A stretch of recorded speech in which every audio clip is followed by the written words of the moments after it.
Hello friends, welcome back to my channel English literature with Nazma Nadeem.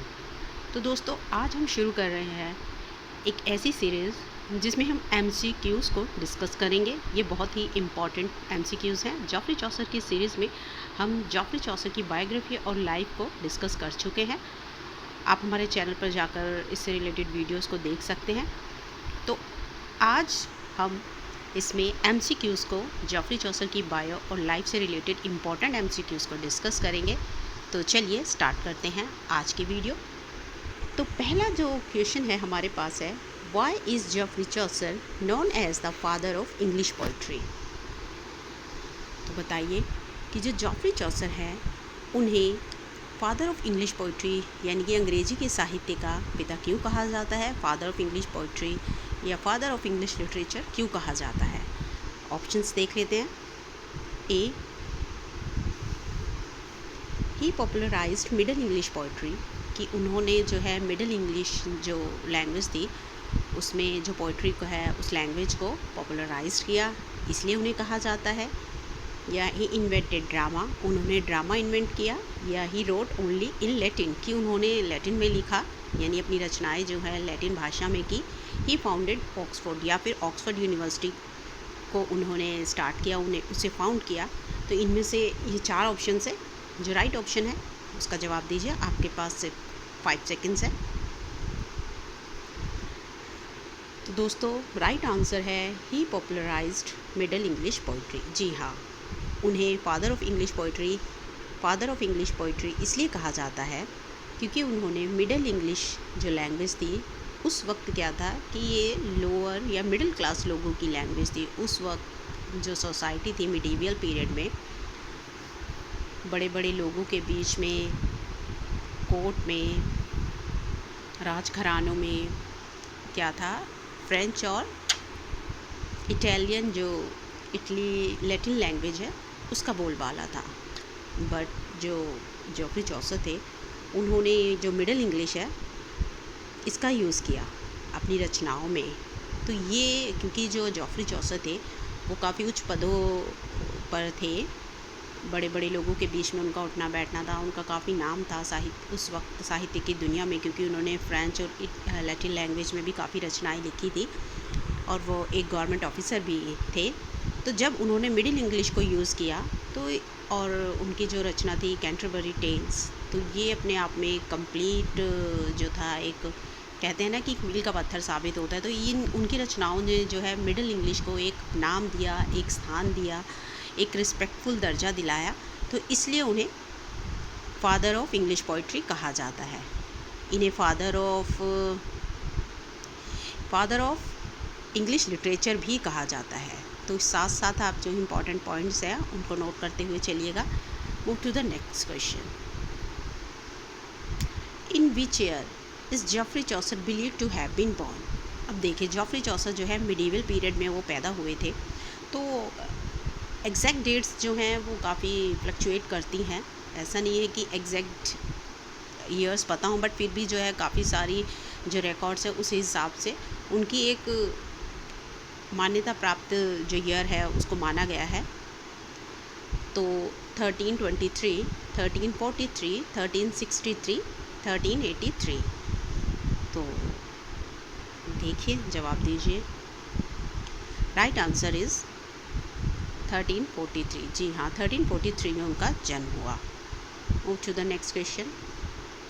Where was Geoffrey Chaucer born. अब जो Geoffrey चौसर थे उनका जन्म कहाँ हुआ, तो वो कहाँ पैदा हुए थे, कैंटरबरी में, यॉर्क में, ऑक्सफोर्ड में या लंदन में। तो राइट आंसर है उनका जन्म हुआ था लंदन में। कैंटरबरी तो एक धार्मिक स्थल है, एक तीर्थ स्थल माना जाता है, और ऑक्सफोर्ड एक यूनिवर्सिटी है और यॉर्क एक टाउन है। तो वो लंदन में पैदा हुए थे, क्योंकि आप इसी से अंदाज़ा लगाइए कि उन्होंने इंग्लिश लैंग्वेज को एक दर्जा दिलाया, तो ओबियसली लंदन ब्रिटेन की राजधानी है। Move to the next. What was Geoffrey Chaucer's father's profession. Geoffrey Chaucer के जो पिता थे उनका प्रोफेशन क्या था, वो क्या काम करते थे। Options we have wine merchant, priest, knight और doctor. Right answer is wine merchant. Move to the next question. Which language did Chaucer mainly write in. अब बताइए कि चौसर जो थे वो मेनली किस लैंग्वेज में लिखते थे, कौन सी लैंग्वेज यानी कौन सी भाषा का वो प्रयोग करते थे अपनी रचनाओं के लिए। Latin, French, middle English, Greek. यहाँ ध्यान देने वाली बात ये है दोस्तों स्टूडेंट्स कि जो चौसर थे वो बहुत बड़े लैंग्वेज के ज्ञाता थे। उन्हें लैटिन भी आती थी, फ्रेंच भी, ग्रीक भी, मिडिल इंग्लिश भी। बट वो मेनली कौन सी लैंग्वेज का यूज़ करते थे, मिडिल इंग्लिश का। तो अगले क्वेश्चन की तरफ बढ़ते हैं। To which literary period did Chaucer belong. अब यहाँ वो बात कर रहे हैं कि चौसर कौन से पीरियड से बिलोंग करते थे, विक्टोरियन, रोमांटिक, मिडीवियल या मॉडर्न। तो ये बहुत ही सिंपल सा आंसर है इसका, क्योंकि विक्टोरियन पता है आपको, रोमांटिक के बाद आता है ये पीरियड, मॉडर्न पीरियड। तो हाल फिलहाल में ही आप इससे समझ सकते हैं कि मॉडर्निज्म या मॉडर्न पीरियड चौसर काफ़ी पुराने हैं, तो वो मिडीवियल पीरियड से बिलोंग करते थे। Move to the next question. What is Chaucer's masterpiece. Chaucer के मास्टरपीस की बात करते हैं कि चौसर का मास्टरपीस यानी कि रचनाओं में सबसे सर्वोत्तम कृति कौन सी थी, ऐसी कौन सी रचना थी जिसे सबसे ऊपर रखा गया, उनका मास्टरपीस माना जाता है। Book of duchess, Canterbury tales, house of fame, Troilus. तो ये सब तो उनके house of fame, book of duchess, Canterbury tales सभी उनकी रचनाएं हैं। ट्रॉयलस ये नाम अधूरा है, Troilus and Criseyde and Criseyde ये उनकी पोएम है, ये भी काफ़ी सर्वोत्तम रचना है। तो इनमें से मास्टरपीस जो कहा जाता है कैंटरबरी टेल्स को कहा जाता है, याद रखिएगा। एग्जाम पॉइंट ऑफ व्यू से सभी क्वेश्चंस बहुत ज़्यादा इंपॉर्टेंट हैं। विच किंग डिड चौसर सर्व। कौन से राजा के समय में जो थे चौसर ने अपनी सर्विस प्रोवाइड की और वो कॉर्टली सर्विसेज प्रोवाइड की, वो वहाँ पर उन्हें दर्जा मिला, स्थान मिला। Edward third, Henry third, James first, Edward six. जी हाँ, right answer is option number A, Edward third. Move to the next. Which government position did Chaucer hold. जैसे कि हम पहले भी बात कर चुके हैं कि चौसर जो थे एक गवर्नमेंट ऑफिसर भी रह चुके हैं, एक पोजीशन उन्होंने होल्ड की थी। वो डिप्लोमेट थे, साइंटिस्ट थे, डॉक्टर या पेंटर। तो ये भी बहुत ही सिंपल सा आंसर है, वो एक डिप्लोमेट थे। Move to the next. Which country strongly influenced Chaucer. Chaucer को कौन सी कंट्री ने सबसे ज़्यादा प्रभावित किया। चौसर ने काफ़ी देशों की यात्राएं की थी अपने समय में, इटली, इंडिया, जर्मनी, स्पेन। जी हाँ, तो आप अंदाज़ा लगा सकते हैं कि इनमें से कोई भी लैंग्वेज में उन्होंने नहीं लिखा है। तो इटालियन यानी लैटिन, इटली से बहुत ज़्यादा प्रभावित थे। इटली की यात्रा ने उनकी ज़िंदगी पर गहरी छाप डाली थी, क्योंकि यहाँ पर वो यहाँ के जो राइटर्स थे, पोइट्स थे, बोकाशियो, डांटे, इन सब से बहुत ज़्यादा प्रभावित थे। और उनकी जो कृतियाँ थी, उनकी रचनाएं थी, उनका जो विचार थे, उन्होंने उन्हें बहुत प्रभावित किया। जब उन्होंने उन्हें पढ़ा चौसर ने, और आगे चलकर जब उन्होंने रचनाएं लिखी, तो उनके विचारों की जो छाप थी, इन्फ्लुएंस था, वो क्लियरली शो होता है उनकी रचनाओं में। Move to the next. Which Italian poet influence Chaucer. देखिए क्वेश्चन आ गया कि चौसर को कौन से पोइट ने, इटालियन पोइट ने सबसे ज़्यादा प्रभावित किया। डांटे, कीट्स, मिल्टन, ब्लेक। तो कीट्स आपको पता है रोमांटिक पोइट थे। मिल्टन भी जो थे वो पैराडाइज लॉस्ट के लिए काफ़ी फेमस हैं। विलियम ब्लेक एक रोमांटिक एरा के ही पोइट हैं। तो क्लियरली यहाँ पे आंसर हमें मिल जाता है Dante. Move to the next. What type of work is the Canterbury tales. Canterbury tales किस प्रकार की रचना है, किस तरह का वर्क है, यानी किस तरह का इसका एक जॉनर है, किस उसमें लिखा गया है। ये एक नॉवेल है, ड्रामा है, एपिक है या फ्रेम नैरेटिव है। तो right answer is frame narrative. Epic पता होता है, एक किसी की भी एक शौर्य गाथा होती है, जैसे कि हम रामायण महाभारत को कह सकते हैं। नॉवेल एक नॉवेल होता है जो किसी पर्सन के लिए उसमें डिटेल्स होती हैं। ड्रामा एक तरह से एक मूवी की तरह होता है, इसमें काफ़ी सारे प्लॉट्स होते हैं, कैरेक्टर्स होते हैं। तो ड्रामा के लिए सबसे ज़्यादा हम किसे जानते हैं? ये कमेंट सेक्शन में हमें बताइएगा कि ड्रामा के लिए सबसे ज़्यादा हम कौन फेमस है। तो फ्रेम नैरेटिव है इसका।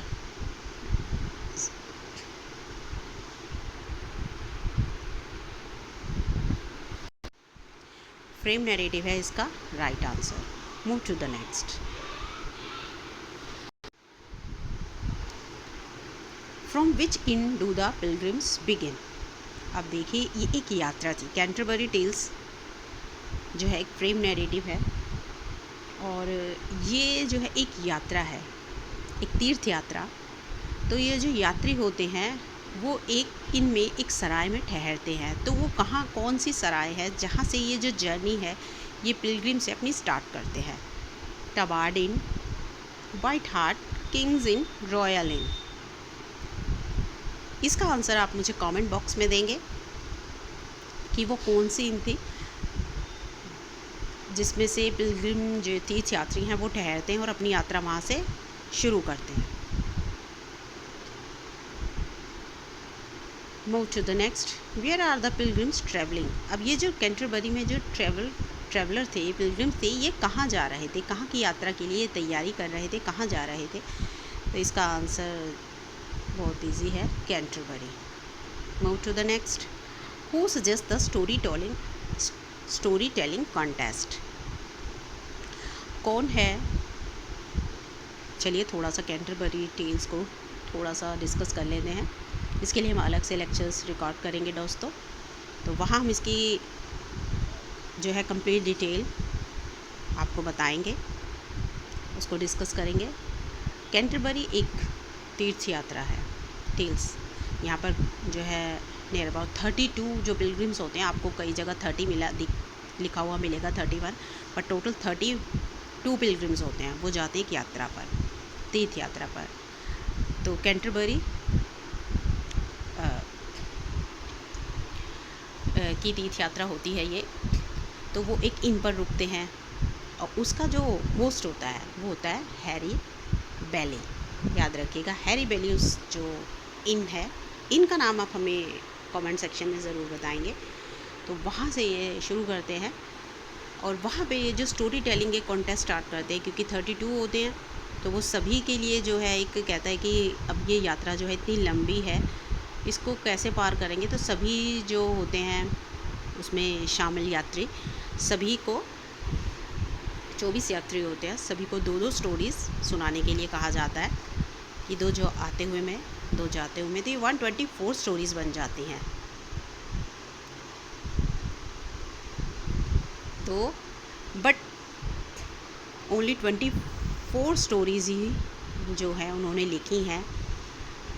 उनकी जो चौसर का जो इरादा था वो 124 स्टोरीज़ इसमें लिखने का था, बट ये इनकम्प्लीट है कैंटरबरी टेल्स। ये याद रखिएगा फैक्ट्स, 24 स्टोरीज़ ही ओनली वो लिख पाए थे, यानी कि इस रचना को कंप्लीट नहीं कर पाए थे। 124 वो लिखना चाहते थे।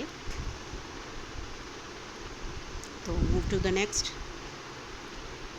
विच office did Chaucer later hold. बाद में पहले वो एक कॉटली मैनर उन्होंने सीखे, वो रॉयल हाउस होल्ड में शामिल हुए। तो बाद में उन्होंने कौन सी ऐसी पदवी थी, कौन सा ऐसा ऑफिस था जिसे उन्होंने संभाला था एज अ गवर्नमेंट ऑफिसर? तो उन्होंने संभाला था कंट्रोलर ऑफ कस्टम्स लंदन में। याद रखिएगा। Move to the next. In which year did Chaucer die. Chaucer की मृत्यु कब हुई? 1420, 1410, 1390, 1400। तो राइट आंसर है 1400, क्योंकि चौसर का पीरियड याद रखिएगा। चौसर का पीरियड है 1343 जन 1400 उनकी डेथ। तो ये उनका पीरियड माना जाता है, मिडीवल पीरियड में उनका पीरियड माना जाता है, मिडीवल पीरियड को। Move to the next question. Where was Chaucer buried. Chaucer को, जेफरी चौसर को बरीड कहाँ किया गया, यानी कहाँ दफनाया गया, कहाँ पर उनकी कब्र कहाँ है? तो ये है वेस्टमिंस्टर अबे, कैंटरबरी, यॉर्क या सेंट पॉल्स। तो राइट आंसर है वेस्टमिंस्टर अबे। जी हाँ, सबसे पहले जेफरी चौसर को ही वेस्टमिंस्टर अबे में दफनाया गया था और वहीं से ये परंपरा शुरू हुई है। तो वहाँ पर काफ़ी बड़े बड़े राइटर्स की कब्र हैं। Move to the next. Why Chaucer burial historically important. अब उनकी जो ये जो दाह संस्कार जिसको बोल देते हैं, दफनाने की जो एक रिचुअल है, ब्यूरियल है, हिस्टोरिकली इतना इम्पॉर्टेंट क्यों है? इट बिगिनस पॉइट्स कॉर्नर, क्योंकि इसे कहा जाता है पॉइट्स कॉर्नर, याद रखिएगा। जो जेफरी चौसर है, वेस्टमिनिस्टर अबे में जो जगह है वहाँ पर उन्हें दफनाया गया है, और उस जगह को ये पॉइट्स कॉर्नर है क्योंकि यहाँ पर सभी पॉइट्स को बाद में धीरे धीरे जो है काफ़ी फेमस हस्तियाँ थी, फेमस पॉइट है, उनको वहाँ दफनाया गया। जैसे पॉइट्स कॉर्नर की शुरुआत जेफरी चौसर से ही होती है। Which poem is based on a tragic love story. Tragic love story उन्होंने काफ़ी रचनाएं की हैं। अब ये बताइए उनमें से ऐसी कौन सी पॉइम है जो ट्रेजिक लव स्टोरी के ऊपर बेस्ड है? तो ट्रॉयलिस एंड क्रेसीड है, हाउस ऑफ फेम है, पार्लियामेंट ऑफ फाउल्स है, लेजेंड ऑफ गुड विमेन है। लेजेंड ऑफ गुड विमेन की अगर हम बात करें तो ये वर्चुअस विमेन है, उनके बारे में उन्होंने एक लिखी है पोएम। पार्लियामेंट ऑफ फॉल्स है, इसमें काफ़ी जो है कहते हैं ना फेबल्स होती है, एनिमल्स के फॉर्म में जो है इंसानों के की जो कहानियाँ उनको शो किया जाता है। House of fame, house of Fame जो है उनकी एक रचना है जिसमें कि उन्होंने अपने वो सपनों के ज़रिए, ख्वाबों के ज़रिए एक स्टोरी को बताया है। तो इसका जो राइट आंसर है वो है option number A, Troilus and Criseyde. For move to the next. For whom was Book of Duchess written. Book of Duchess उन्होंने किसके लिए लिखी थी? Blanche of Lancaster, Queen Elizabeth, Anne Hathaway, Jane Seymour. Jane Seymour no, Anne Hathaway जो हैं William Shakespeare की wife है, Queen Elizabeth उनके बाद आई हैं। Blanche of Lancaster is the right answer. Move to the next.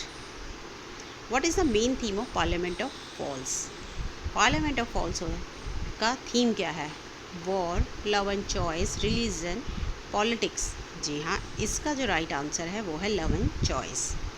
Move to the next. House of Fame belongs to which genre? House of Fame जो है हमने पहले भी बात कर चुके हैं, वो एक ड्रीम विजन है। ख्वाबों में वो कुछ स्टोरीज देखते हैं, कुछ मतलब एक किसी चीज़ के बारे में देखते तो वो ड्रीम विजन है। What does legend of good women celebrate? कि जो लेजेंड ऑफ गुड वीमेन है वो किस चीज़ को सेलिब्रेट किया गया है, उसमें किन के बारे में बताया गया? तो आंसर वर्चुअस वुमेन, इसे भी हम पहले डिस्कस कर चुके हैं। तो ये है आज का last question. What is the Chaucer's greatest contribution to English literature?